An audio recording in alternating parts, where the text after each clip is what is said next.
Feet on the earth, hearts in this moment. Let's begin. Hi, Stephanie. Hi.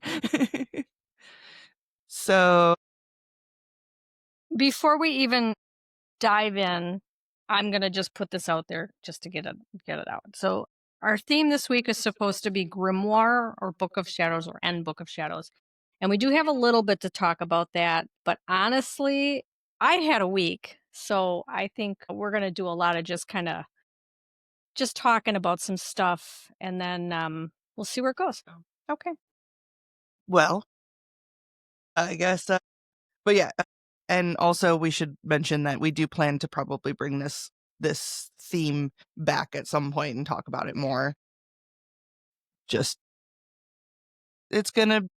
I've got some stuff in my head about it that I want to take that kind of came up.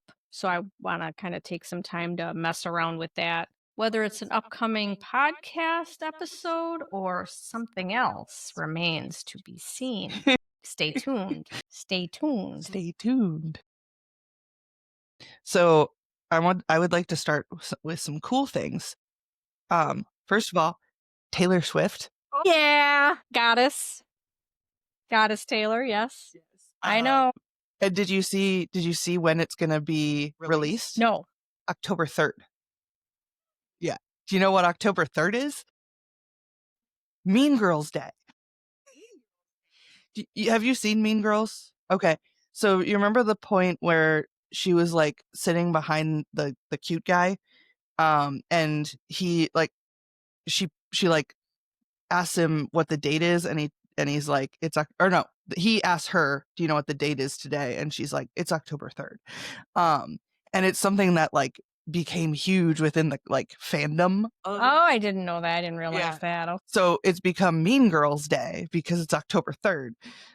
Now, see, I have seen the movie. I enjoy the movie. I love the movie. But you're my daughter's age, so they probably catch on to that before I do. Because obviously I wasn't in the fandom. Yeah, but I was very excited about that. It's also Bang Chan's birthday. Not that anybody knows about that. And she's got some good takedown songs. You know, she usually has a few of those. Yeah. I'm hoping for a few more. Yeah. Very she said excited. It's supposed to be like kind of talking about how things were behind the scenes. During this last tour, basically. Okay. Well, makes sense. Yeah. You write what you know. I don't care. She could, sing the alphabet song and I'm here for it. Do a 3-hour concert on that. Happy birthday. Whatever the fuck she wants to do, I'm here for it. So. Yeah, me too. I know you don't listen to K-pop, but my favorite K-pop artist, Bang Chan, his birthday is also October.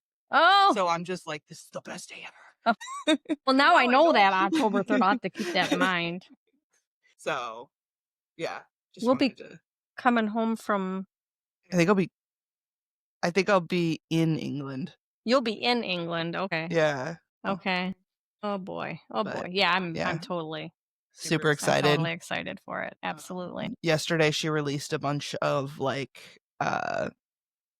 photos for it. Seen some of that. I didn't see all of it. Yeah, it was pretty cool. It was really pretty, like really well done. There's of course I'm sure I didn't even scratch the surface on the Easter eggs that was in there, because I definitely caught some. Or do you want to talk? Let's do that tarot pool. I'm building up to something now, and it's not necessary. It doesn't need to be so built up, but I just, I know that in the beginning we usually talk about it, and I just have a feeling like there's a lot on my mind. So, okay. So we pre-pulled the tarot. It is the Two of Cups. Two of Cups is partnership, harmony, romantic love, marriage, unity, balance, energy, soulmates, connection, passion, and sex. Okay, so yeah, it's it's a cup, so it's an emotions, which is definitely fitting to the week I'm having. Yeah. Same. Yeah, lots of emotions. All right. Who wants to start? Well, why don't you start? Oh my gosh. Okay. I am not having a great week. Yeah, I don't know if you got that. I am not having a great week. So Monday, I did a lot of house calls Mhm. Monday. So I started off, I had to pick up a cat, brought it here to groom, then I did a nail trim, then I did a lion cut in someone's home, and then I did another nail trim. So the day started off with me driving around to do all these things, and I wasn't feeling it. I was just not like I wasn't in a good place. I really I didn't want noticed that your energy was off on I when I didn't saw you. wanna do it, and I thought I did okay like, I was still being friendly and polite and to my clients and stuff, like, I wasn't, I don't think I was overly I'm sure you could feel it because we spend so much time together. You should feel it. But, I don't think they felt it. But anyways, I just wanted to quit. I just felt like I don't wanna do this. I'm not having any fun. I'm not enjoying this. I don't wanna do this anymore. And it started with I don't wanna do house call anymore. I'm gonna stop doing house call, quit house call. And then it turned into I'm gonna stop taking new clients. Like I don't want anybody new to come to me. And then it was like, no, I'm just going to quit. I'm just going to quit grooming. Like I'm done. I have to find something else to do. And this is my brain, of course, is talking to me. Now I've learned enough about myself that I know not to make big decisions when I'm having big emotions. So I didn't go home because I have in the past, right? I've quit, I've walked away, I've done all these things, but I did not go home and type out letters to send to clients. I didn't send out any mass texts or emails, quitting or anything like that. I didn't tell anybody, yes, last time you're going to see me. I just kept it in, but that was how I was feeling. Tuesday morning, I wake up, exact same feelings. I had a little headache, which I have headaches several times a week. Usually they're just, I need coffee headaches. But so I woke up with a little headache, but I immediately felt like I don't want to groom. I don't want to do this today. I just don't want to. And I laid in bed for a while, coming up with all the excuses. I don't feel good. I'm sick. I'm going to cancel these cats. I'm not going to do it. And then I heard it was raining. I think the rain was just kind of coming to an end. And I thought, oh, rain. My basement's flooded. I can't possibly work in a flooded basement. Right? So I'm just bouncing all these excuses to cancel my grooms for the day. And I finally I pushed myself and got out of bed, and I just kind of stumbled around my house for a while, just still thinking like I still have time to cancel. I still have time to cancel. I didn't cancel. I groomed. There's no big deal. I got a little I don't want to say irritated because I didn't get irritated, but it was just another little pin in why I should just quit. The last cat I had scheduled was scheduled at 1, and I reached out to him to come a little later because the cat I was doing prior was taking a little bit longer, and he was already on his way to my house because he was coming from South Milwaukee, he'd never been here before. And so it was like, darn it, I really wanted that extra time. And it just was kind of like, yep, see, I'm not into this. I don't want to do this anymore. And so that was my Tuesday. But again, got through the day, didn't, was fine, no big deal. Don't make any big decisions. While I'm feeling this way. Wednesday morning, I get up. I have to go do blood. I have a doctor's appointment next week. So I had to go do my labs, come home, and I have a friend who had reached out to me about grooming her cat. And I'm like, yeah, of course I can groom your cat. And well, she's got a lot of drama going on in her life. So I text her, yeah, I can groom the cat, try to, uh, I offered her Tuesday or Wednesday. She instantly just starts text dumping all of her drama. And I'm just like, I, I can't deal with your stuff, right? So I just kind of kept responding about the cat, right? Like, because she'd say something about the cat and then she'd ramble on about other things. So I just tried to respond just about the cat. She didn't get back to me. So she never showed up on Tuesday, didn't get back to me. So on Tuesday, I had sent her a message and said, are you coming or not? So she finally got back to me and said she was going to bring the cat on Wednesday morning. So in the wee hours of the night, she messaged, I'm not going to make it, which I'm not surprised, knew that was going to happen. And I just said, okay, no problem. We'll, just she of course gives me the long reason explanation. I just said, hey, don't worry about it. Just text me later, get some rest. And then again, just a bunch more drama. And I just ignored it because I don't have it. I don't have it in me to deal with anybody else's stuff right now. So anyway, so that was her. But then, so I'm sitting at my table and I'm going through Facebook, and somebody had mentioned the New England show and how the registration is open. So I get excited, right? Because I'm doing a class at the New England show. I go to the website. I'm not on the schedule. Even though I have the message that says you're on for New England, I'm not on the schedule for New England. So of course my heart immediately was like, they don't want me. I'm not good enough. Why do I even try? All the more reasons, all the signs are telling me this is not for you. Yeah. Quit. So, needless to say, I haven't quit. I don't really want to quit. Like, let me just put that out there. I love this industry. I want to be in this industry till death in some capacity. But that is the week I'm having. Yeah. Is where my, and I thought about it, and I wrote a lot of stuff down about it. And I had a long conversation with my husband about it, which is always helpful. And even now, just kind of talking about it is always helpful. And as I said, I've learned enough about myself to know you don't make big decisions when you're having big emotions. So I'm not making any big decisions. I'm just pushing. There is an idea that I may have to make some changes or some adjustments to, my career, my job or my business, whatever I'm doing, but now is not the time to make those changes. So, it's just something that I'll have to look into and address at another time. But it gave me a lot of to think about. Like, there was a full moon on Saturday. So is there something there? And that we talked about that, just finding those patterns. So again, I'm writing all this stuff down That's good. to look at and go, maybe down the road, a month from now when we're hitting another full moon, I can compare notes and go, oh, yep, that's what it is. Or nope, that wasn't it. It was something else. Yeah, I don't know. I know what I was thinking, witchcraft is very intuitive. It's an intuitive path, right? And so we have this thing inside of us that we refer to as like our gut feelings and gut reactions to things. And generally, when your gut is telling you something, you should listen. That's that our gut is what protects us, and we should listen.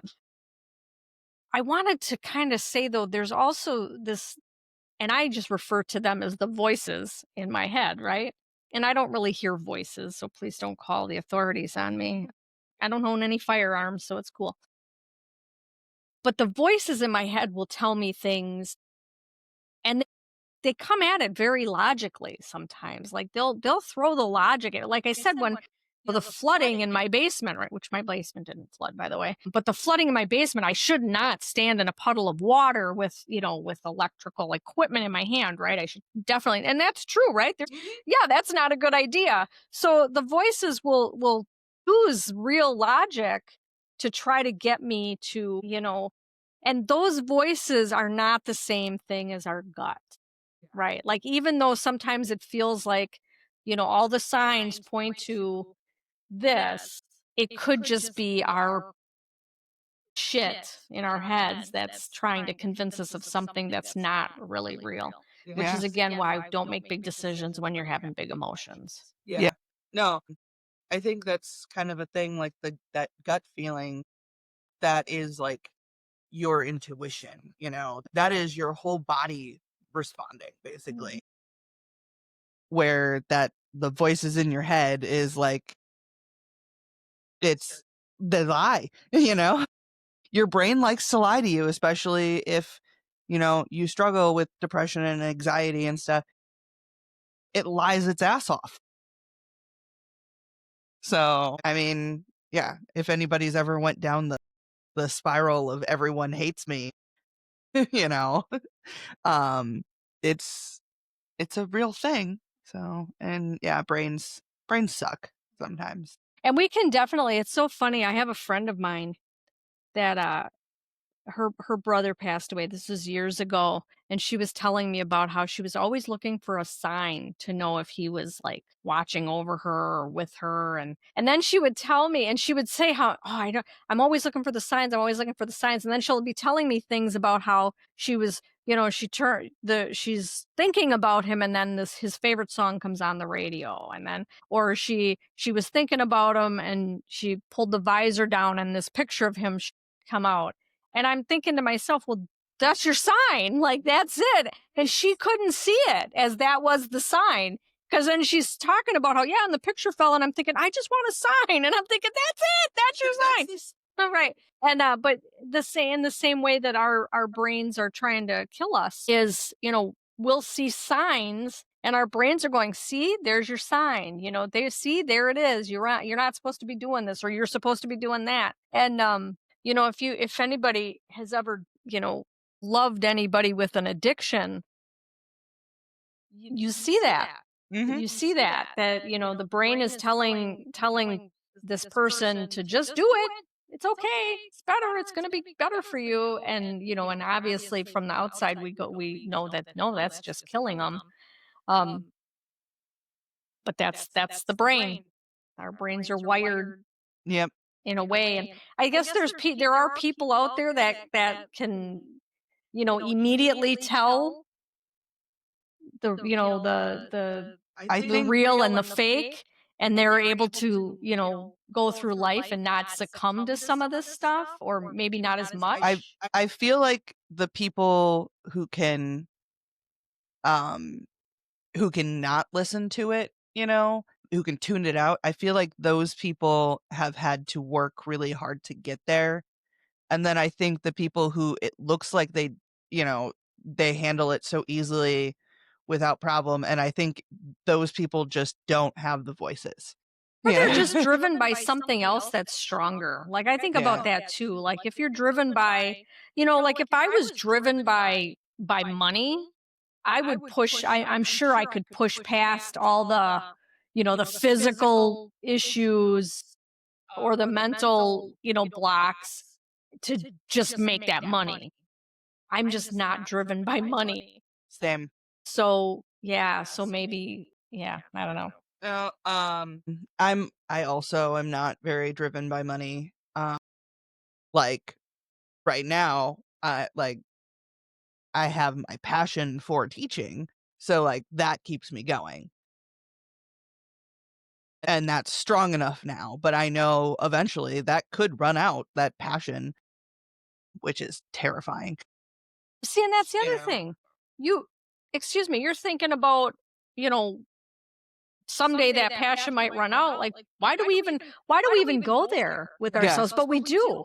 We go to this future thing that hasn't even happened, and all of a sudden that's like now we're dwelling on it. Yeah. And that's how my mind works. I'm either living in the past and thinking about how I should have said this or should have said that, or I'm, hung up on what's it gonna look like in the future. Like, if I do this today, but that's gonna do this, 20 years from now. Like, who the fuck cares? Just live for the day. Yeah. And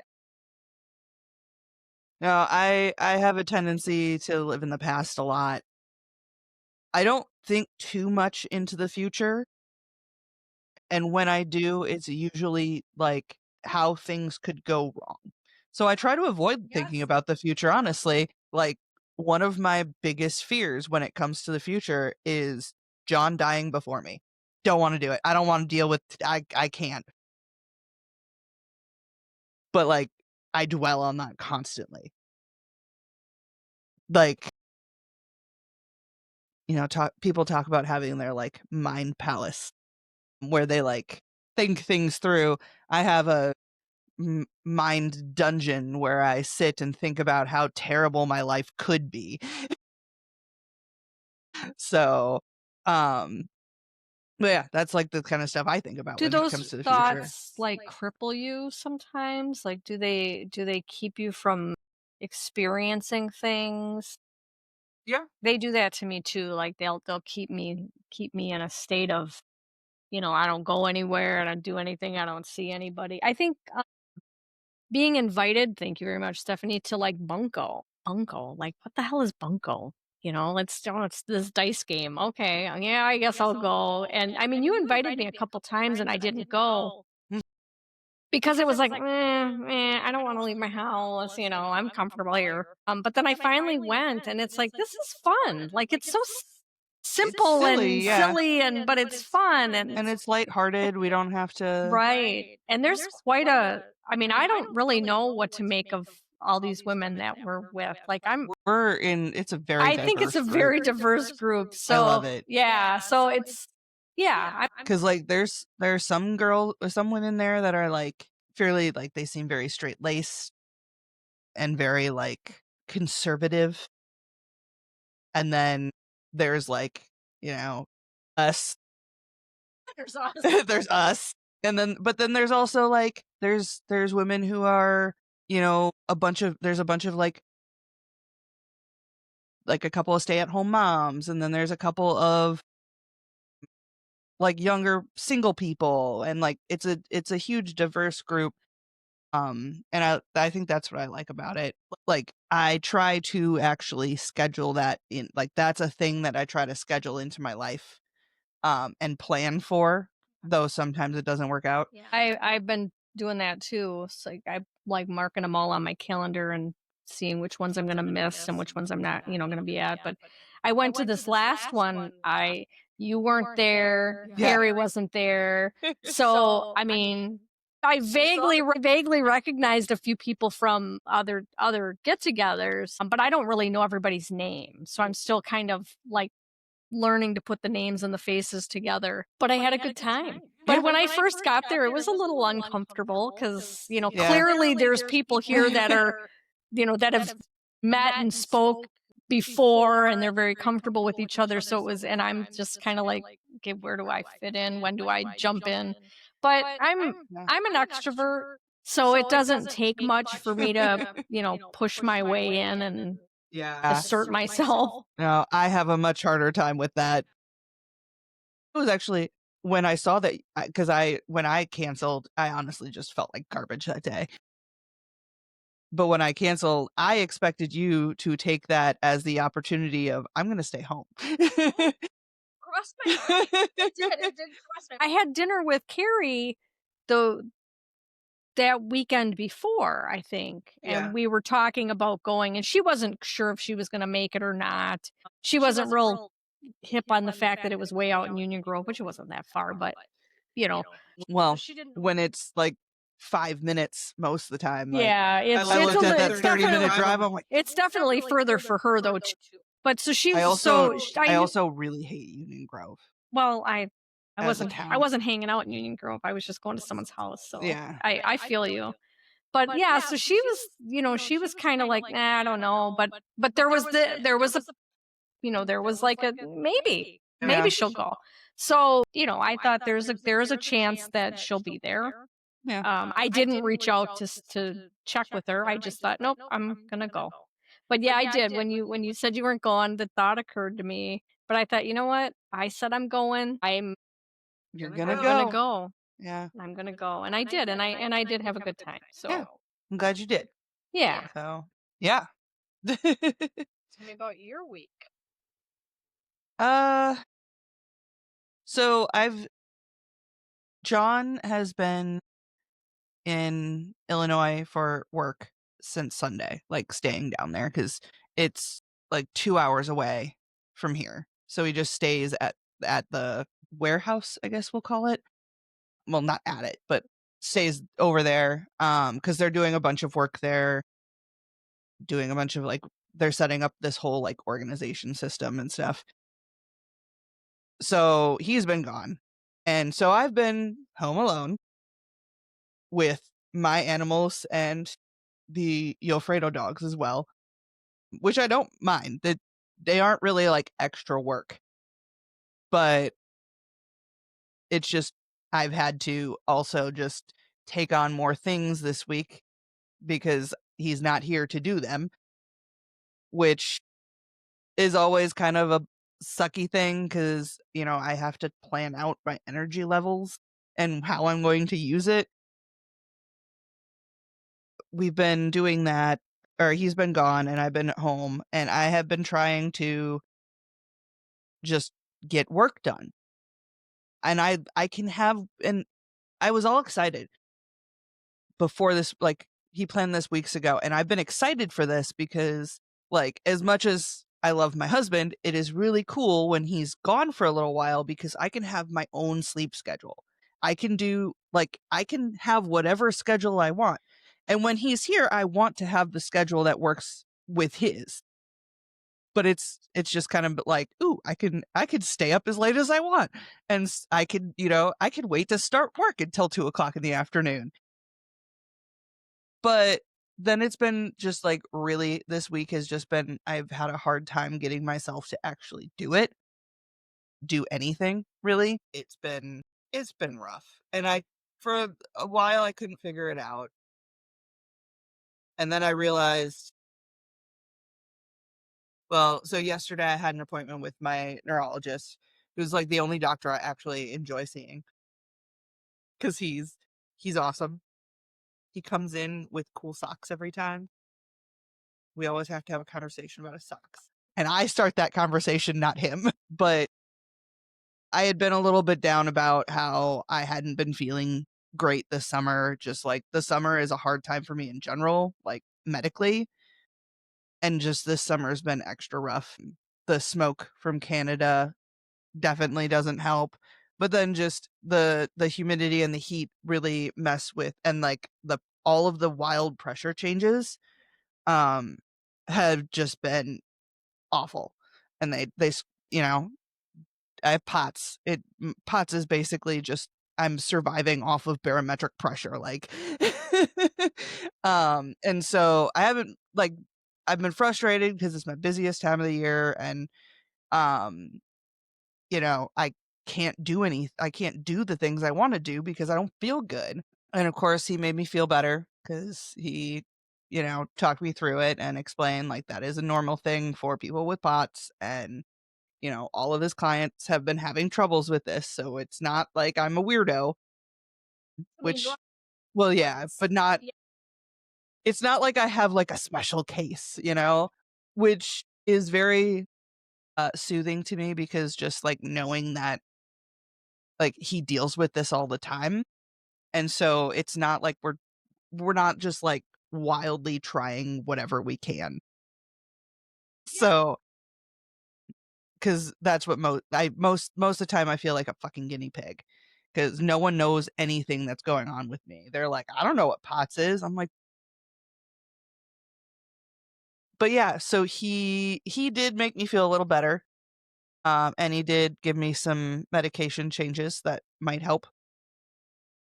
But I felt a little bit lighter.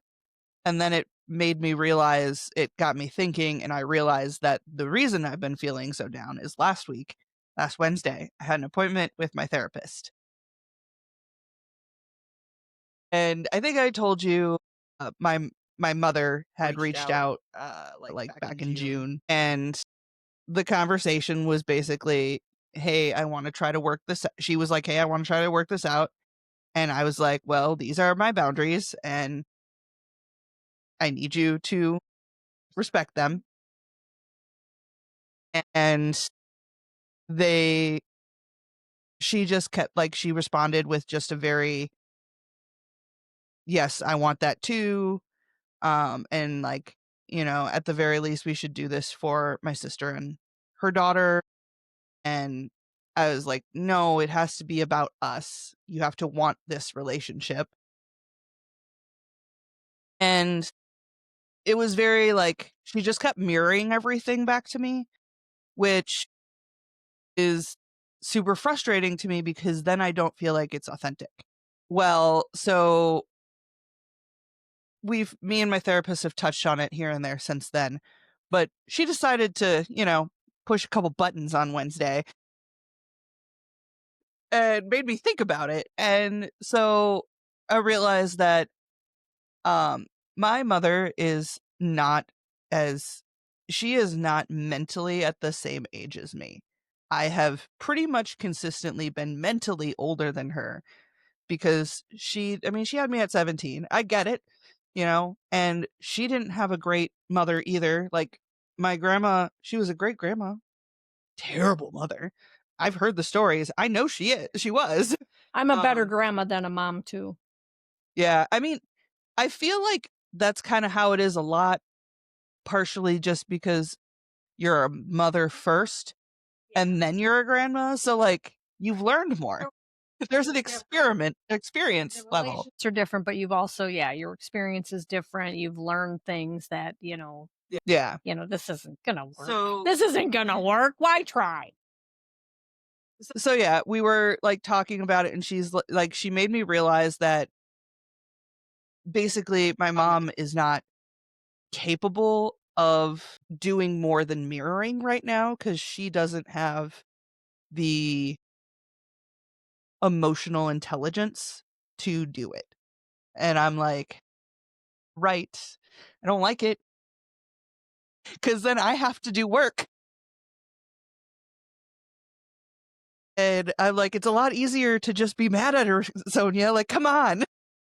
And I mean, listen, she's like, you can do whatever you want. You don't have to talk to her if you don't want. But basically, she's like, if you do want a relationship, then you have to work on figuring out exactly what you want and telling her in exact words. Because, like, I explained to her how, my boundaries, I'm like, I just want her to treat me as an adult with respect. And my mother, she's like, but does your mom know what that means? I'm like, probably not. God damn it. So, anyways, point is, she made me realize that I need to work through some stuff more. And then my brain went, I don't want to do that. And it has been avoiding any emotional thought whatsoever. Um, so I'm like, that's why I haven't been able to think. I'm like, I need some Reiki. And I get that, where we're all different. We don't know, like, I have my stepmom, similar, we don't have a relationship at all at this time. And she hasn't reached out to me in years, so clearly she's not interested in having a relationship. I'm not reaching out to her because I'm good. I'm Yeah. fine where I'm at. But you're right. We have to, we're all, I can't change her. I can't make her be what I think she should be or what I want her to be. She's who she is. And she's shown herself to be exactly what she is over and over and over again. And I know that. So, I used to try to have a relationship and I would get hurt. And because I wanted because I wanted a very specific relationship, and I'm trying to get a specific relationship from a person who is incapable of giving me Yeah. that. And it got so painful to try to basically, what I was trying to do was change her. I was trying to make her what I wanted her to be. And then it got to the point where it's like, okay, if I want any kind of relationship with this person, it's gonna have to be different. It's not gonna look like I think it should look or like I want it to look. It's gonna be different. And so I had to accept that this is who this person, and same with my father when he was around. This is who he is. He's not going to change.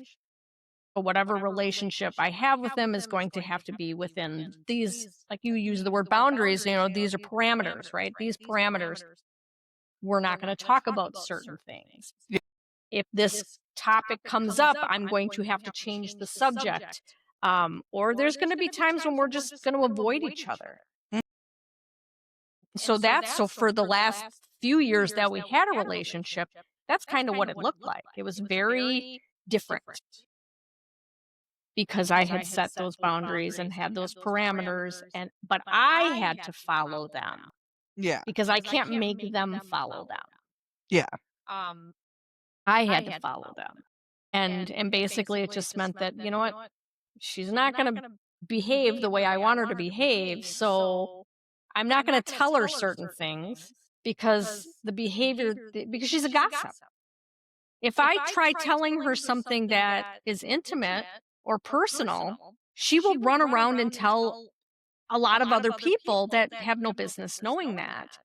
And I don't want that. Like if I there's times when like with my mom, when my mom was alive, I took my mom for granted. I had no idea what I lost when I lost her. She was the confidant, right? She was the person I could talk shit over with and I could, and I could say, "Hey, keep this to yourself." And she would keep it to herself, right? She didn't fucking run around and tell everybody else about it.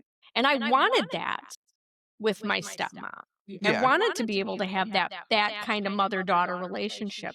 She's incapable. Yeah. She's incapable of having that kind of relationship. And so I had to go, "Yep, this isn't the real, I'm not going to have that kind of relationship. So let's see what kind of relationship I can have." Yeah. But even that fell apart. Yeah. So But yeah, that's kind of where what she was saying to me is like you need to figure out what you want, and you need to figure out if she is even capable of that and how much of a compromise you're willing to make, basically. Cuz, with relationship there's always a little bit of compromise. Obviously, my compromising should not make my life worse. But yeah, just I know that she's not a bad person. I know that she is a product of her environment and the life that she had to live, just how I was for a long time. And I am a little bit hopeful, like talking to my sister. It sounds like, she's been trying with my sister, like actually trying to like understand where she's coming from and stuff and like be like listen to her boundaries and stuff. My sister is she has a lot easier time, I think, working with that. She's not as like she's not as stubborn as me, basically. She's willing to compromise a little bit more, where I'm just like, no. Uh, but I also have like my sister doesn't have the I spent the first 4 years of my life, 5 years of my life with my grandparents, who were great grandparents. They were awesome. I had a great first 5 years, no trauma. And then she married my sister's dad, and I moved with them. And that's when things went bad. Things, you know, she she was still young. She was 17 when she had me, so she was only 20 something at that point, and basically like she had my sister within a year. And then it was great for a little bit of time cuz, the excitement of a new baby, but then she didn't know how to take care of a baby. She didn't take care of me as a baby. She was in college. So she didn't, do the things that she needed for my sister, giving her a fucking nap so that she could, rest. Like, those types of things. And I understand she didn't know. She wasn't, no one teaches you how to be a parent. well, there's arguments there because there's plenty of books Oh, yeah, and yeah, plenty of but, like- people telling you, but but, I know like- what you mean. Also, her model wasn't a good model to look at. So I understand like why things went the way they did because, she was going through shit and probably still dealing with her own internal issues, like mental issues there. But yeah, like she wasn't really part of my life at, the first 5 years. And then after that, she was part of my life, but I was taking care of her and my sister. I was cooking the dinners. I was getting the laundry done because she didn't have the capacity. She barely had the capacity at that point to take care of herself, let alone her two children. And her husband at the time also was not really in that position where he was capable. He had his own demons going on. Not that it makes it okay, but I understand it. Well, and that's a good way to look at it. Like there's, you know, It's just we can understand it. It doesn't mean we have to be okay with that. Yeah. Well, and that's the thing is like I can understand it, but it doesn't necessarily make it okay. But I also like I can see that she wants to try, and so I would love to have a good relationship with my mother. Like I've always dreamed of having a good relationship with my mother, but I don't know. Like I have to figure out what that looks like, and I do not want to do that work right now. It's a lot of work. And I think that's we can't change other people. I mean, we can support other people. We can try to be there. We can be there for people in different ways, but we can't really change other people. Yeah, but if she wants to change, And I then I can give her the tools. I can tell her how. and I think that's the other thing is that and that's where I'm at with my relationship with my mom is that I've already given her Yeah. the time where I changed my behavior so that she could continue to behave the way she was behaving and we could still have a relationship. And then it broke down to the point where we have no relationship. And at this point, it's going to have to come from her and there's going to have to be a marked change that or a desire to really change. And even then, I don't know if it's ever going to happen, but even if then it happens, it's not gonna be, instant. My husband and I were just talking about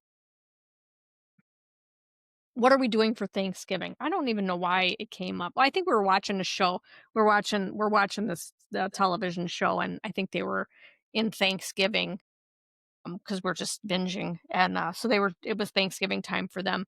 So it came up, and my husband was like, "What are we doing for Thanksgiving?" And I was like, "Oh gosh, I don't know," And he thought we went to my brother's last year, and I'm thinking, "No, we went to my brother's for Christmas." Excuse me, we had Thanksgiving with friends of ours. But regardless, I said, as far as like going to my brother's, I flat out said I don't want to go Hmm. to my brother's this year because my mom is back in town, or my stepmom. My stepmom is back in town. She had been living in Florida. She moved back here, I don't know, a couple months ago. I'm not even sure when she came back. Because again, I have no idea. She doesn't tell me anything. But apparently she is back in town. And so, she's staying with, or she, at least she was, I don't know if she still is, but she was staying with my brother. And I have no interest in running into her or, it's not going to happen like that. Like if there's going to be a relationship, she's going to have to initiate and she's going to have to make some changes, some sincere changes. She's going to have to acknowledge some shit and make some sincere changes. Because otherwise I have zero interest in sharing time Yeah. with her. I feel bad as far as, my brother and I used to be very close when we were younger. We were very close. And I do feel like, he sadly gets kind of alienated because she's is her son. Where I have two brothers that were from my dad's previous marriage. He's a product of my stepmom. My dad adopted him when he was younger. So my dad but mostly raised him. But so he kinda gets alienated. I know he still has a relationship with his mother, and he should have that's fine. But yeah, Well, I have I'm no sure interest his in. relationship with his mother is a lot different than Sure, yours. sure, sure, and him and we've had discussions, and there's we he understands where I'm at, and he gets it. He sees it, he knows, um, it hasn't affected his relationship with her, and that's great. Yeah. Um, No, that's how my sister yeah, is too. and Like that's great. she still has a relationship with her, and I am fully supportive of her relationship with her because I know I mean, my sister needs her. Like that's how it is. Wish no ill will for my stepmother. Yeah. I don't. Honestly, I'm a little jealous of my sister's relationship, but I think the other thing too with my mom is I have been like I forgive her for all of the things that she did. Like, I forgave her for that a long time ago because I realized, like, you know, yeah, well, and it's like, it's over. We can't change it. I get it. Like, and I understand where it came from. And I just keep saying, like, I just want to see the changes now. But I realize I forgave her, but I'm not forgetting, which is one thing, but it's causing me to, like, I've almost held on to this, like, this anger that it happened and she doesn't want to, like, take responsibility for it. But to the point where even if she tries, if she doesn't do it exactly right, then I'm not accepting it. Right. And it's like, I have to at least meet her halfway and understand, like, she doesn't know how to do that, you know? Or this is what she does know how to do. I mean, the other thing is, I have to realize my perceptions are my reality. So the way I see the world, this is what I go off of. This is what I'm seeing. This is how I'm going to behave. This is how I'm going to respond. My perception is my reality. Even if it's not necessarily the reality, it's my reality. Mhm. And this is what I go off of. And it's everybody else's in the same place. Like, Mhm. your perception is your reality. Yeah. So if we can both look at something and I can see it as, it leans to the left, where you can look at it and go, well, it leans to the right. And Yeah. neither one of those things are wrong, and neither one of those things maybe are right, because it's each of our, what is that saying, there's always three sides to a story, the Yeah. yours, mine, and the truth, because that's really what it is. Mhm. My brothers and I grew up relatively similar, although they're older than me. They were a little older when our parents divorced. So obviously the way they went through things different, but they went through the same things. They just went through them a little differently. We have very different views. And I think I've said this before, my dad and I did not have a relationship when he passed away. We hadn't talked. And it was kind of sad. Like, I'm sad that we never were able to fix things. I don't feel bad, because kind of like where I'm at with my stepmom, I feel like I've done what I can do. You gotta meet me halfway. And as far as I'm concerned, they haven't tried to meet me Yeah. halfway. So when my dad passed away, I was more sad for my younger brother. He was close to my dad, and they had a good relationship, and it hit him very hard. And so that was hard for me to see. Now, my older brothers, their relationship with my dad had been bad for a Mhm. while. Like, there was a lot of back and forth arguing online, and really shitty name calling and stuff to each other. And fine, whatever. I get it. I see what's happening. I see the rhetoric. I understand the responses and everything. That's when I chose to just go, yeah, I'm done. I'm not going to continue. I'm just going to be done. But after my dad passed away, both of my brothers posted these, like, oh, you were the greatest dad and blah, blah, blah. And I'm just thinking, really? Really? Because a week ago, when the man was alive, you said this about him.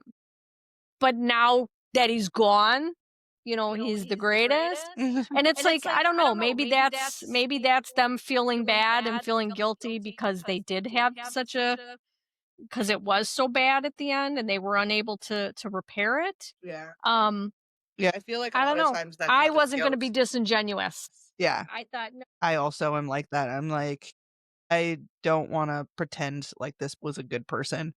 Um, no, no. Or that, well, maybe we didn't get along, but you were just a great guy, because I don't believe that. yeah.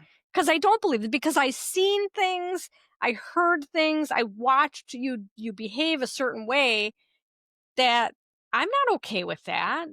And a lot of people that I love and care about, you were terrible to. Mhm. You said horrible things about.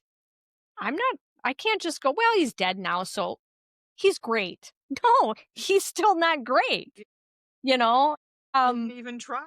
no. And I struggled for a while to find something that I could, like, positive about. And that bothered me. Like, I know the man loved me. I do. I'm sure he loved me. Yeah. Like, I never never felt unloved. Yeah. But I struggled to find those things about him that I could look and go, say you want to say something positive about somebody, and I really struggled with Yeah. that. And he loved animals. He really, really loved animals. Yeah, yeah. I mean, I remember he drove to my house one time with a bunny, and he lived a few blocks from me. And I don't know what he some I think some of my family members think because I groom that I'm like a vet or something, because they just bring all these animals to me like I can fix them. Like I can give it a haircut, I can trim the nails, but I can't really bring it back to life. But yeah, he drove to my house with this bunny that I don't know how it got injured. A cat got it. I don't know what happened, and he brings it to me. Well, it was gone. Yeah. Yeah, by the time he got to me, he was gone. And yeah, and he wept. He wept. You wept. And that was his heart. When it came to animals, that was his heart. But there were so many other things that were such a contradiction that I can't make excuses for that. Like you don't get to say you love my mixed race children while hating mixed race children. Yeah. Like that you you can't do that. Like that matters. You can't hate LGBTQ people except for this granddaughter or this grandson, whatever, this one's okay. Like That's not how that it's works. not how that works. Yeah. I think the other thing too that I get stuck with is she not only did she have really bad postpartum depression where she probably for the first year she fully believed that I was not her child. Yeah, you totally. Um and I know that that was not like her not loving me. I know it was her brain fucking with her. But also like that same like anytime that she would get depressed, that same feeling came back out of like she never said she didn't love me, but like when she was depressed, it was that feeling of she doesn't love me. Your feelings are your feelings. Yeah. They're valid too, and they may not always be based in reality. They're still our feelings. And so I do still have a lot of that feeling of like, well, she doesn't love me, so why should I love her back? Even though rationally I know that she does love me, and I know that, and I love her, but it's like also at the same time, my brain is like, well, she doesn't love you, so fuck it. You know? I get stuck on that a lot. And it sucks that like it's not even her fault because it's her brain is just just like mine, it's wired differently and it tells lies. I've gotten to this point in my life, like, and I got to this point a while back, like where my dad was concerned, like or even like when my grandma was alive, this idea that, well, they're from a different generation, and oh, this is, that's just how it used to be. And like, there's like all the younger generations or all of us children are just supposed to go, well, that's just how it was. I'm not, fuck that. Yeah. Like I See, can that's I can another one where understand, it's like you're right. Okay, yeah, she went through this, and this is a terrible thing. Mental illness, postpartum, all very real, all variable, terrible things that create situations and things that are beyond, someone's control. But to sit back and go, I just have to accept that this is a shitty human being because they were born and raised shitty, Yeah. and they're shitty. And that's that point where we talked about, like, you better come at me with some genuine, changes that you're willing to make if you want to go forward in this. Well, I mean, kind of like how you're talking about, like, if you think of it in the terms of racism, yes, there was when, your parents were younger, and even my mom, we lived in a town of 500. There was one black family, and the only Mexicans that we knew were the ones that got brought in by Jack Links, and they would post them up with like 30 fucking people in one apartment. And none of them spoke English. So, you know, all of that kind of the racism that comes with small town, but there's like the difference between being hateful and then there's also being ignorant. Cause it's like, you know, I remember one time, uh, my mom said something about mulatto, but she didn't know in her defense, she did not know that that's not the correct way to refer to mixed babies anymore because that's how it was before. But like we told her and she goes, "Oh, okay, I understand." And she didn't say the word again, you know? She started saying mixed babies. And so like that's just she was ignorant and it was like, okay, she didn't know, now she's learned. But then there's like when you say, "Hey, we don't say that word anymore." And they go, I do. "I do," or some bullshit like that, then Right. it's like, well, yeah, Right. Free speech. that's that's when it's racist, you know? Right. So, I know you've told me you want to be called they or them, but I'm gonna continually call you she, or he. Even when you correct me, yeah. I'm gonna keep doing it. And I know I'm doing it, right? Like I know I'm doing it. It's not just a oops. That's fucked up. That's fucked up. It's like for instance, Using dead names. well, yeah, too. But like, you know, Meg, when I met Meg, they were still going by she, her pronouns. They changed the way that they identify, which is fine. And I still sometimes catch myself saying she, her, because it's just like, that's where we were before. You know, some Meg isn't very big on, they don't like to correct people. Like, they know that I am not like doing it on purpose. There's a difference between Right. like, well, I'm sorry, I'm just not used, I'm still getting used to this change and I don't want, like, I just don't care, or fuck you, you're a girl. Idea of like the pronouns, it's what's I always find interesting about it is pronouns aren't something new, right? They're not something that was just made up in the last 10 years because we're all woke now. Pronouns have existed since I was in elementary school. They're a thing, right?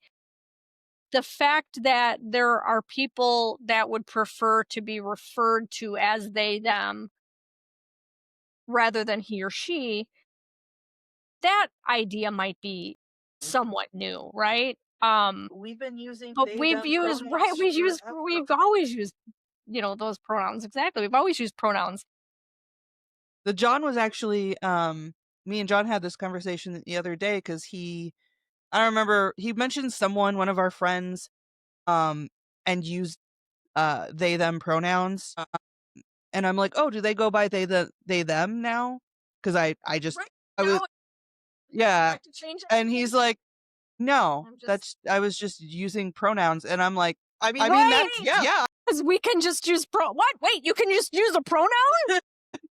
And he's like, yeah, I didn't need to know. I was, it's just, he's like, it's just kind of a neutral term in general. That's what I do with it. And I'm like, well, that's fine. I was just checking because like I am aware. And I'm like, if someone did want me to start, Right, change, right. saying it. I'm trying. I'm trying. Yeah. With like the whole talk about parenting or allowing people to be who they are, or and accepting them or not, and saying, if you really want this relationship, you're going to have to make some changes, going forward. My relationship with my parents, well, I tried to make it better with all my parents, with all four of my parents. I had growing period where I tried to take responsibility for my behavior in relationships, and try to make better relationships. And my mom and I did not have a great relationship for many, many years, but in the end, I thought we had a very good relationship. And I wish it could have been better. I wish I had more time, and I wish I could have made it even better than it was, but it was better. And when she left, I feel confident that she knew I loved her. know she loved me, and Yeah. it was good. Sorry. I actually, anytime I think about like my mom, I remember you telling me about how like she used to send you like cards or letters that were like big, long, sappy things, and you thought it was like kind of cringy because it's not your thing, and how you realize like that's her way of showing her love to you. Yeah, that's her love language. It just because it's not yours doesn't mean that it wasn't valid. And I think about that a lot, like when I'm thinking about stuff with my mother of like, you know, Respond in kind. yeah, Like I started to give her what she wanted, because I was always, yeah, exactly. Like she would give me these very sappy birthday cards. Oh, daughter, you're the best. Love you, blah blah blah. And it would be like, like I wouldn't even want to read the whole thing because they were just so syrupy. And I would always give her funny cards, right? Like it's always humorous cards. And that was the back and forth. And then it all of a sudden, I don't even know what happened. I think it was the love language thing that occurred to me that, oh my gosh, she's giving me what she wants. yeah, And I'm giving her what I want. And it's her birthday. I should give her what she wants. yeah. And so then I changed, and I started looking for the real sappy cards Yeah. that, and the real sappy gifts. That conversation has stuck with me for a long time because, like, I mean, it's not even just my mom. I think about it like with any relationship that I have, because like my love language is like spending time together. But for me, spending time together doesn't mean we're like, yeah, it doesn't mean we have to be talking. We don't have to be doing things. For me, like my favorite time to spend with my husband is just sitting, playing video games or watching TV together. He's just there and I have his comfort. We don't have to talk. We don't have to have conversations. Like that's my favorite thing. I love where like, John is acts of service. I am not an acts of service person because I just like that's not my thing. I've had to work really hard to like try to like remember to do those things because it's just a different type of love language. But like realizing I have to give him what he needs because he gives me what I need. Yeah. Right, right. And that's the thing, and that's the key is if anybody out here doesn't know about the 5 love languages, there's a book and there's a quiz you can take. The book is like a really quick read. And I found out about this in 2015, I believe, before my daughter got married. My oldest daughter got married. They were going to get married in a church, so they had to meet with the pastor. I don't know. They're Lutheran. It was a Lutheran church. So I think it's pastor. okay, so yeah, I don't even know.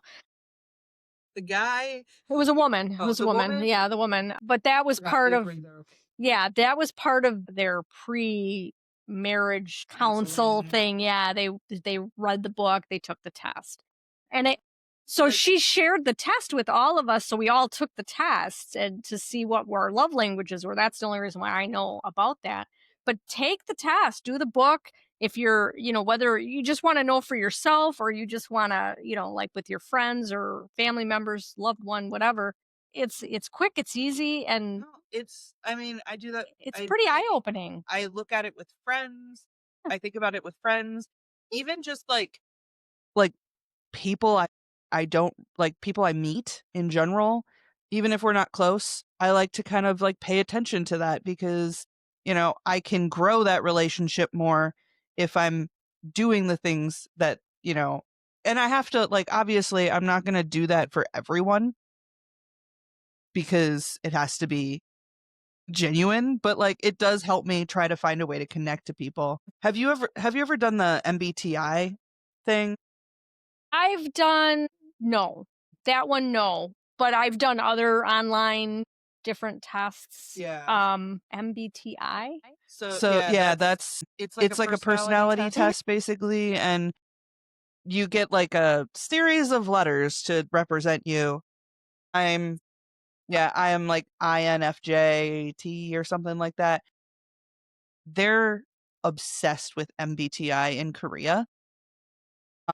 So like I've found because I've been joining some like Korean social medias because I'm trying to learn.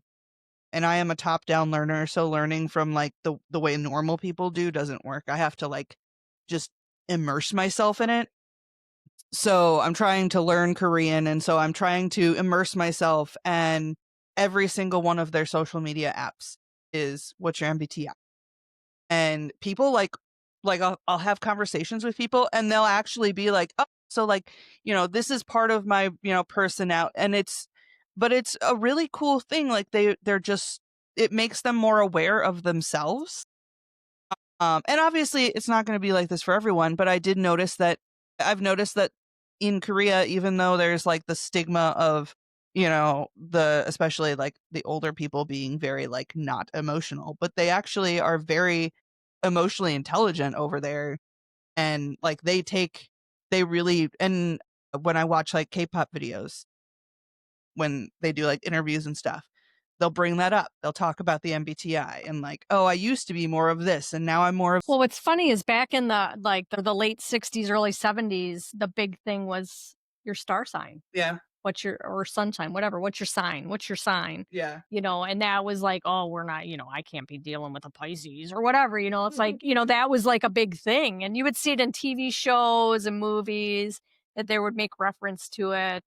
But that was like a big thing. And so it's like, funny because yeah, now it's these online tests and and I will say this. So I don't know, I have to look into MBTI, but it sounds I know I've done those types of tests where they tell you all that stuff and I have papers that tell me that. I've also done my birth chart. I know my sun, my moon, my rising signs. And I've read up on each of them, and it makes a lot of sense, right?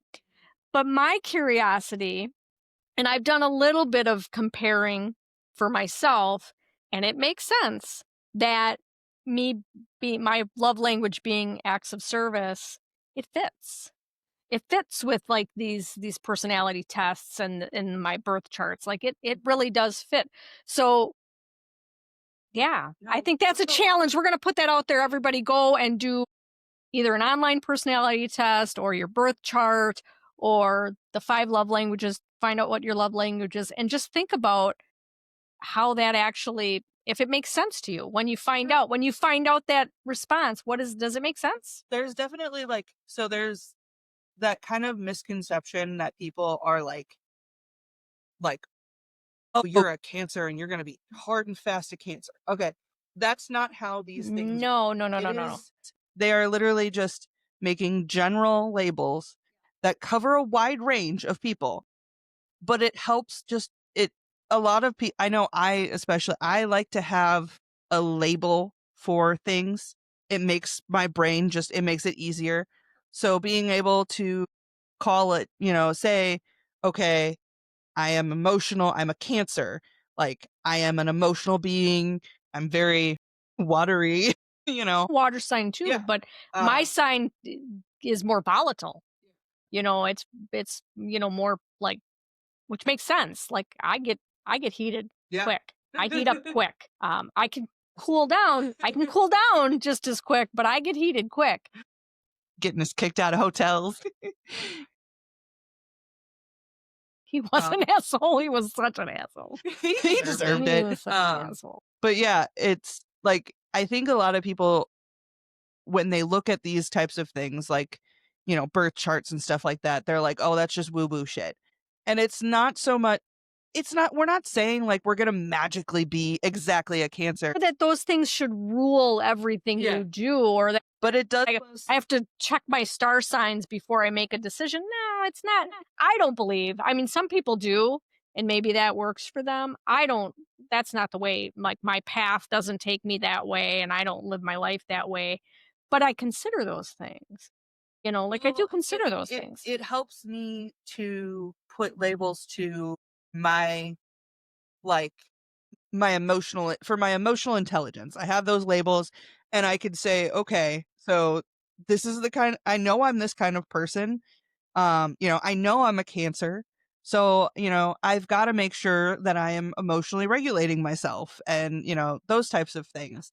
It's not, I'm not gonna, I'm not using it like it's not God, you You know? could even you could even just take the star sign or the MBTI or love language. You could take it completely out and just go, this is what I know about myself. Yeah. I know I'm an emotional person. I know I'm gonna get angry. Right. I'm gonna get angry, or whatever. You can even just say it like that. Yeah. But yeah, Like, I think it's pretty I prefer cool. to tell people, hey, I'm a Cancer, than be like, I'm a very emotional being, you know? Well, but only the people that understand signs are really going to understand what you mean when you say that. I don't know all the That's why I zodiac. like- I don't know all the zodiac signs or what they each stand I for. don't know. No. Few. Yeah. I know mine. Yeah. And really the only one I'm really know much about is my sun sign, Yeah. that I'm I a know Scorpio. mine. I'm a Cancer. I thought you were a Scorpio. Um, And everything I read says Sam and I should not be together. Yeah. We shouldn't work. what is he? Scorpio. Yeah. Yeah. So like all the stuff I read is like we should not be compatible. That it should not work. And believe me, there's definitely some things that we do struggle with, but I mean we completely work. We completely fit. We most of the time we complement each other. We finish each other's sentences. I always say it's because we share a brain. Yeah. Yeah. Your two brain cells together. Yeah, I don't know a whole lot. I know Cancer. I know Scorpio because my sister's a Scorpio. And then John is a Libra, so I know the Libras. Yeah. Um, yeah, but I found it very interesting on the like seeing on these Korean apps. Like they even like ask blood type. And at first I was like, why do they ask blood type? In Korea, they believe that your blood type can actually kind of tell you about your personality. MBTI. MBTI. I'm going to look that one up because I'm very curious. Because I know my blood type. Yeah. You know, I can But yeah, save I all like your having- lives. I really enjoy that because then I have a label. Like if I go to Korea, I can tell people what my MBTI is and they get a basic idea of what my personality is. Like that's what, I'm a Cancer and someone who understands that might be like, "Oh yeah, I got a basic idea of what a Cancer is," Um I find that it helps me to kind of look inside myself if I can Are we ready to segue? Because I think that's a good segue. Just the stuff you know about yourself would be the kind of things you would put into your book of shadows. Yeah. So those tests, whether they're online tests or whatever that you're taking, those would be the things that I would say that's what you would find in your book of shadows, or those are the things I would put in my book of shadows. Yeah. Those are the personal things that go into our book of shadows. So Yeah. I don't have a book of shadows. I don't either. So okay, are we ready to segue into our topic for a brief minute, and then we get back to just chit chatting? So I was supposed to do the outline for today, and I will tell you it is a lot harder than I thought it was. I give Stephanie a ton of credit for coming up with the outlines that she does. So basically what I did though is I just kind of went online and I looked up I checked out the AI definition of grimoire and Book of Shadows. So a grimoire is a textbook of magic, often containing instructions for spells, rituals, and the creation of magical objects like talismans. It can also include information on divination, summoning supernatural entities, and various magical systems. A distinction between a Book of Shadows, or the distinction from the Book of Shadows. So the grimoire is the textbook, right? While both grimoires and Book of Shadows contain magical information, grimoires are often seen as more general and historical, while Book of Shadows are typically personal and reflect an individual's unique magical practice. So yeah, I don't have either. I have pieces. Yeah. I have been gathering things. Does my notes app count as a grimoire? Yeah, absolutely.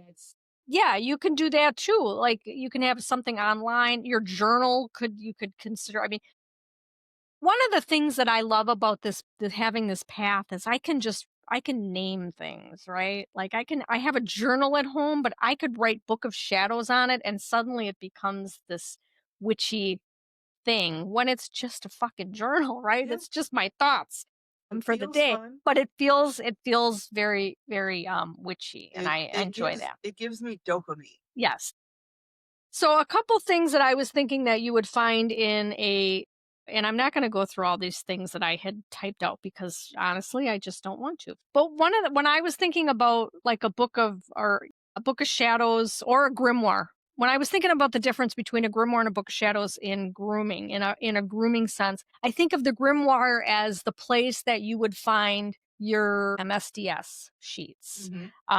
your ingredient lists from of your shampoos and stuff, your the information for poison control, or the veterinarians in your area, heaven forbid something happens, or the other groomers in the area, just having a directory of those things. It would be where we would find, I had said it already, oh, like maintenance for your tools, Mhm. like how to maintain your tools.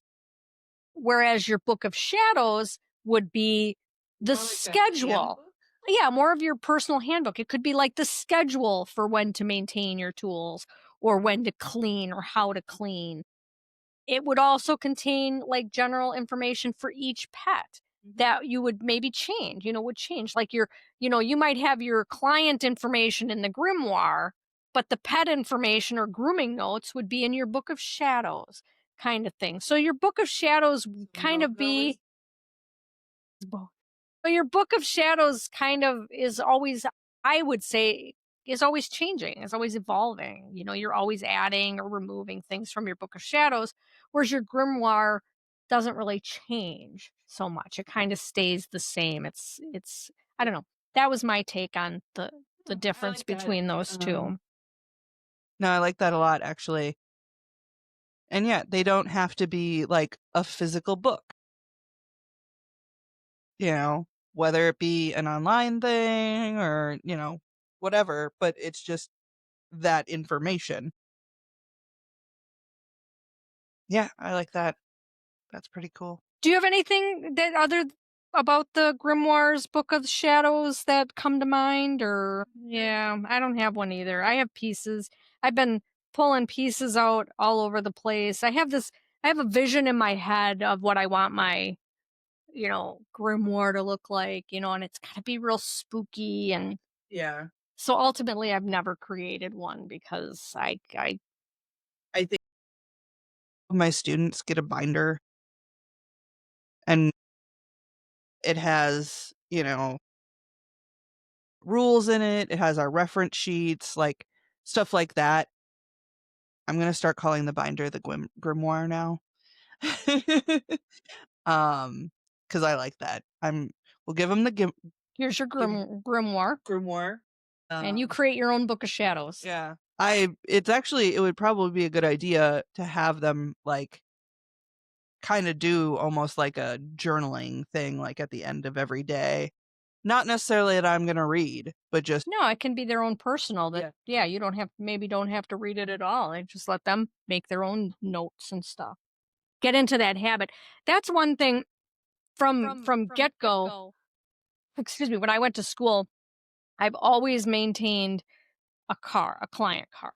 Now, I will say that I don't always remember to write on that client card after, like I have client cards where I'll pull them every time and then I'll forget to write but I do the same thing over and over and over again, right? Like it's the same haircut every time and I just forgot to write the date and same on it. But just getting into that habit is really good. I know a lot of groomers that don't keep cards or they don't Or keep a notes. file or notes, and it's like how do you keep that in your head, and what do you do if one day, like I used to remember a lot of things.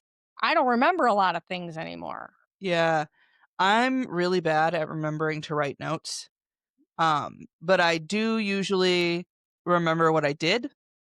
Um, I have a photographic memory, so it's like as long as I kind of just need to picture the dog in my head and I can be like, okay, I remember what length I did,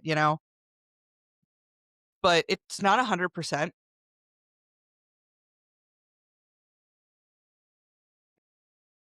When I was mobile, pretty much all of my clients, I could just remember what I did. Ashley, I don't know if you're listening, but shout out to Ashley, that girl. When I worked with her, she not only remembered all of her dogs and she would remember everybody's dogs. Like she would say, oh, Fluffy's here. What is Fluffy getting? And I kid you not, that girl would go, Fluffy Johnson, they get a 7 and a 5 and, oh, and don't put them, don't let them run around. They pee. It's like, how do you know? She hasn't been here in 2 years. And she would remember that. And it was crazy, but it was cool too. It was really cool. And she would always do, how, well, I don't know if everybody does this, but like for myself, grooming, there's always that awkward foot. Like when you're doing a paw pad or a nail trim or a clean foot on poodles. Excuse me, there's always kind of that awkward foot, because I do things this way and I can't do it this way on this one foot because it's, it's awkward, right?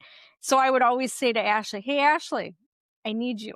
And she would just come over and do that foot. Yeah. Because I think she was left-handed.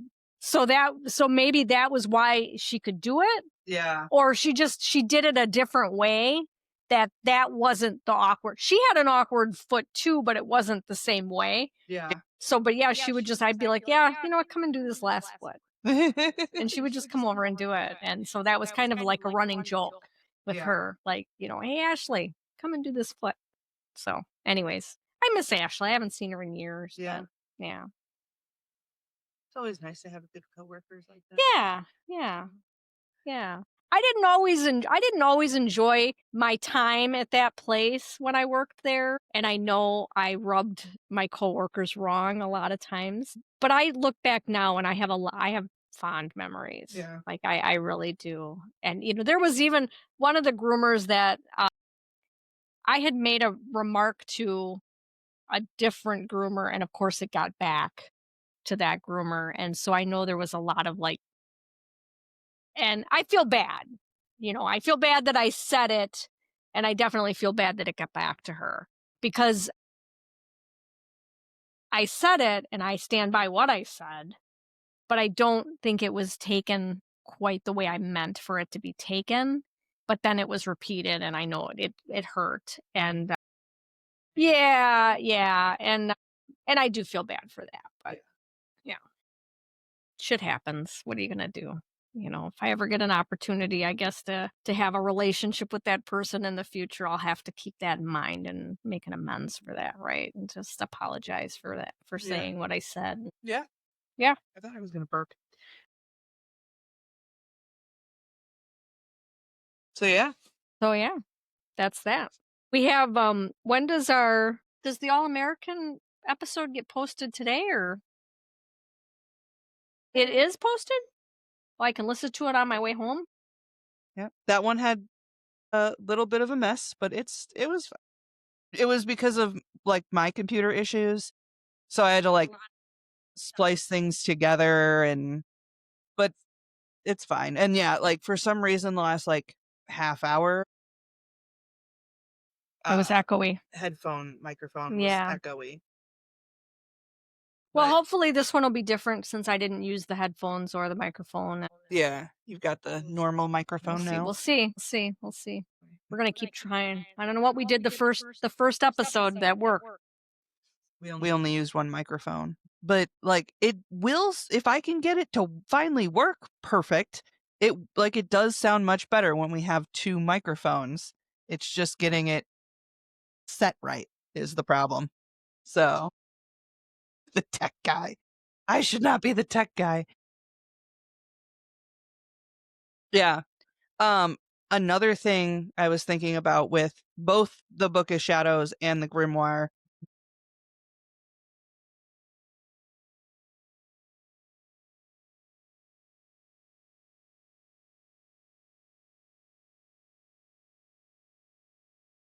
Yeah, like groomer shorthand. Yeah. Like how I describe a haircut as opposed to how the next person describes a haircut, and kind of I'm not going to learn everybody's shorthand, but if I can at least explain my shorthand, learn how to explain our own shorthand to the next person. Yeah. Um, when I worked for the TNR program, I knew that they were going to get to a point where they had to let me go, just money wise. So I put together this binder. Is basically like a book of shadows of like, this is how I do this job. And I think that's a really good idea to have for, um, a shop. When you have someone new come in, you have, your grimoire that's like all of it's like your If the city comes for an inspection, hand them this. like that Yes, always the doesn't same change or the tens. kind of stuff. Shadows where it's like, this is how we're doing it currently. Yeah. And Yeah. and yeah, maybe it does have, how we do, this is how Brenda does her notes. This is how Stephanie does her notes, so that it can be more understood. If there's a certain like order that you're doing products or something like that, like it can also be good for like if you're doing like special spa packages, just like, this is how we're doing this spa package right Well, something I learned later in my grooming career that I didn't learn from the get go. Maybe it's because it wasn't really known so much in the beginning, or I think it's just because we learn things, we change the way we do things. But one of the things I had learned later was like if you're doing a medicated shampoo and you have like a this is a really dirty dog that I need to get clean, and they also get medicated shampoo, clean them first, and with a then different right, shampoo. clean them with shampoo that's going to clean them, and then do a second bath with that medicated shampoo and let it sit and everything. Because if you're just thinking that this medicated shampoo is going to get them clean, it may not, because that's not what the medicated shampoo is meant to do. And even like anytime you're treating something like if you're going to degrease a cat, and you're going to use something that's, like a very strong degreaser, you should follow that up with something moisturizing because, you can strip everything out, but you remember you're stripping out all their natural oils too. And if you have a cat who's naturally oily, they're producing a lot of oil, stripping it all away is just going to cause them to produce more to make up for it. It's not going to go, oh, well, let's not produce any oil, right? That's So the thing is, yeah, you just have to you have to kind of have you have to know some science. yeah, and yeah, if you strip all the oils off any animal, any of their coat, and don't put any oils back on, then the body is going to go, oh, we need more oil, and it's going to keep producing more and more and more. And I really believe that that's a good portion of why we have so many skin issues, you know, with dogs in general and cats, is because of that. And I know one thing too is like with cats, I do know a lot of people, every time I've said like, I've convinced someone to use conditioner, they'll get a new cat in that's like super greasy. And then they're hesitant to put the conditioner on because that cat was super greasy. And I'm like, but if you put the conditioner on, it's going to teach the skin not to produce so many oils.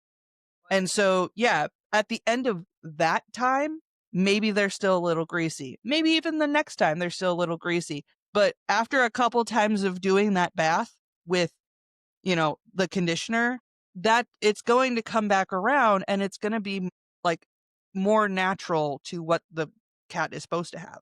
I consider myself the cat's groomer, right? Like I'm here for the cat. I'll do what I can to make the clients happy as long as it's not to, the detriment of the cat because the cat comes first. So I don't care what mom wants. If it's going to be harmful to the cat or just not good for the cat or the cat's not going to want it, then we're not going to do it, right? We're going to cat groomer first. Yeah. And I'm not throwing anybody under the bus. That's not the point. But I see a lot of groomers that are really only concerned about what the cat looks like when it leaves. And I get it. You want the cat to be beautiful, right? Because that end result, that's just like when we wash dogs, You want to make sure you wash their little heads because mom's going to smell their head and that's going to bring them back. So I get that. But if we're only ever grooming to get that result at the end of that groom and not the best course of action for this cat for the rest of its life, then I think we're doing a disservice. I tend to agree with that. I And dogs too, not just Yeah. cats, dogs too.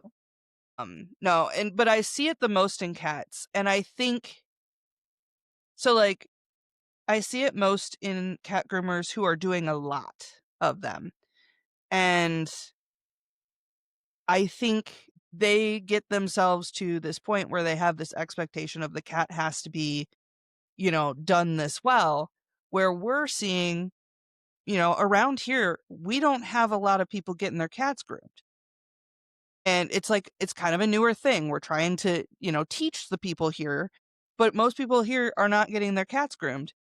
And so when you know, we don't even set the precedent because, like, we're literally not getting cats that are able to handle that. I get the cats. It's funny because the cats that I see on a regular basis, they don't need much. Like I don't have to. I'm not gonna. If I give them a quick bath, I'm gonna give them a quick bath. I don't need to scrub every inch of them. I don't need to make sure they're lathered all over. Like I see videos of people lathering up these cats head to tail. No. And while I appreciate it, I'm thinking, you know what? This cat doesn't want to be here. Mhm. This cat wants to be at home, sitting on the back of the couch watching the birds. Um, Even though it's compliant, this is not its favorite place. Yeah. So, and it's not dirty.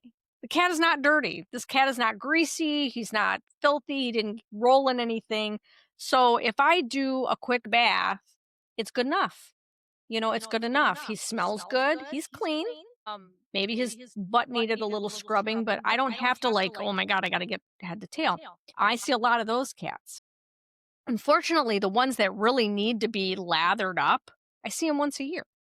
And that once a year, even if I am able to lather them up and even if they're going to be compliant enough to lather them up nose to tail, I'm only going to see them once a year.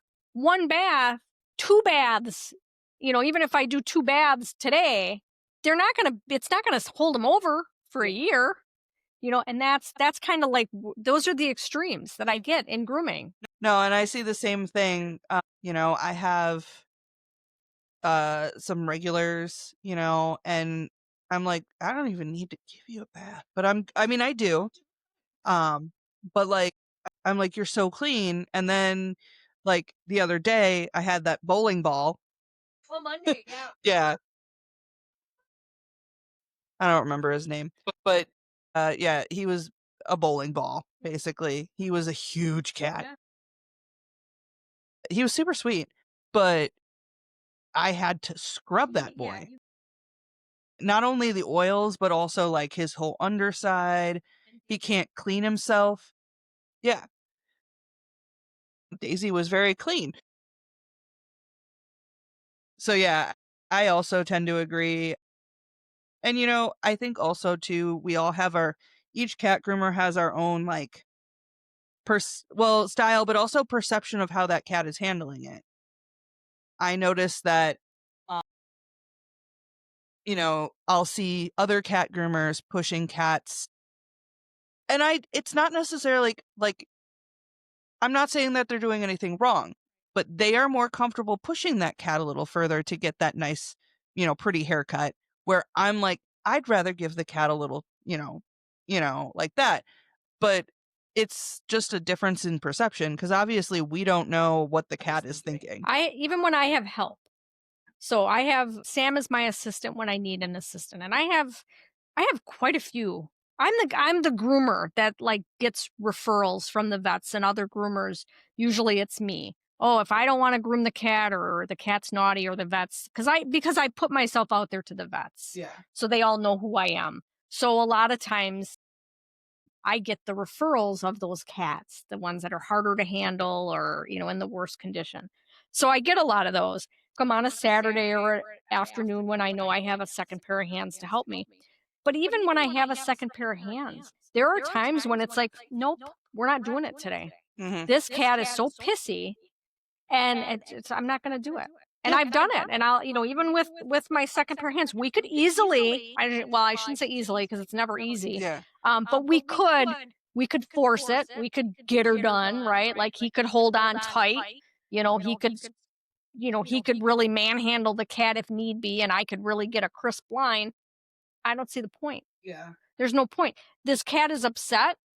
I'm not going to make him less upset if I get a crisp line, So I'd rather just get the shitty hair off that needs to come off if that's what we're doing. And usually that's what it is. They're matted or pelted.